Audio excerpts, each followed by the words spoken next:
আসসালামু আলাইকুম। ছোটোখাটো একটা ব্লগ করার চেষ্টা করলাম। প্রথম বিসমিল্লাহ সময় একটা খ্যাপ উঠালাম। আজকে বেকারির মাল ডেলিভারি দিব, দেখি কীভাবে মাল ডেলিভারি দেওয়ার গাড়িটা নষ্ট, তাই আমি নিয়ে নিলাম। যাক, মাল নিয়ে অবশেষে প্রথমে চলে আসলাম পয়সার ভিতরে নাজমুল কাকার দোকানে। এখানে কিছু মাল দেওয়া হলো, মাল দিয়ে চলে আসলাম। পরে আবার সাইফুল কাকার দোকানে, ওইখানেও আবার কিছু মাল দেওয়া হলো। মাল দেওয়া শেষ, এখন এখান থেকে আবার মাল দিয়ে আমরা রওনা দিব আতলাপুর গাড়ির উদ্দেশ্যে। যাক, রাস্তা ধরে যাচ্ছি। তো মেন রোডে ওঠার আগে দুই পাশ অবশ্যই সবাই চেক করে নেবেন, না হলে দুর্ঘটনা ঘটতে পারে।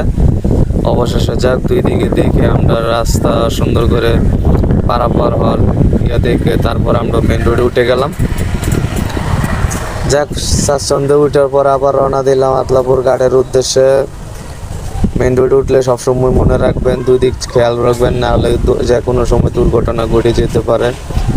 আর ভিডিওটি যদি ভালো লাগে অবশ্যই লাইক, কমেন্ট, শেয়ার সবাই করবেন, যাতে অন্য একটি ভিডিও বানাতে পারি নতুন নতুন রুটি।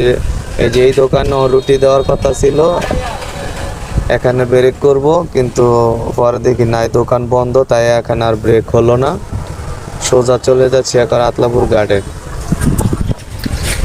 তো গাড়ে যাওয়ার সময় আবার রাস্তায় কিছু ভিডিও করলাম, হালকা যাচ্ছি। যাক, অবসরে চলে আসলাম। এখানে রুটি আনছি, পরে বলতেছে রুটি রাখবে না, কারণ ওর টাইম মতন রুটি দিতে পারে না। সকালে লেট হয়ে গেছে, অনেক বুঝানো পড়া, যাই হোক রুটি দেওয়া হলো।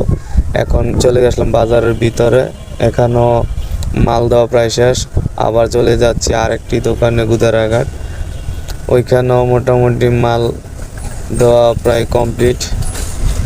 এখানে অল্প মাল যাক, এখান থেকে দেওয়ার পরে সব কিছু শেষে আবার চলে গেলাম মামার মোড়ে। এই দোকানে মোটামুটি ভালো মাল দেওয়া হয়ে গেছে, এখানে অনেকটি মালামাল বিক্রি হলো। এখান থেকে আবার ফিরে চলে আসলাম সেই ব্যাগে খৈসার মোড়ে না কামালকার দোকানে কিছু মাল দিয়ে তারপরে আবার সব শেষ করলাম, দিয়ে বেকারির উদ্দেশ্যে রওনা দিলাম। তখন নিচে নামার পথে দিয়ে মাটির স্টেক, এখানে মাটির কেরিং চলতেছে। ট্রাকটি দেখেন বড়ি আনলোড করে উপরে কীভাবে লটকে রইল। যাক, সব কিছু মাল দেওয়া শেষ, অবশেষে ফিরে আসলাম যেখানে মাল তৈরি হয় সেই বাবুল ভাইয়ের বেকারিতে। যদি ভালো লাগে অবশ্যই লাইক, কমেন্ট, শেয়ার করবেন। ধন্যবাদ।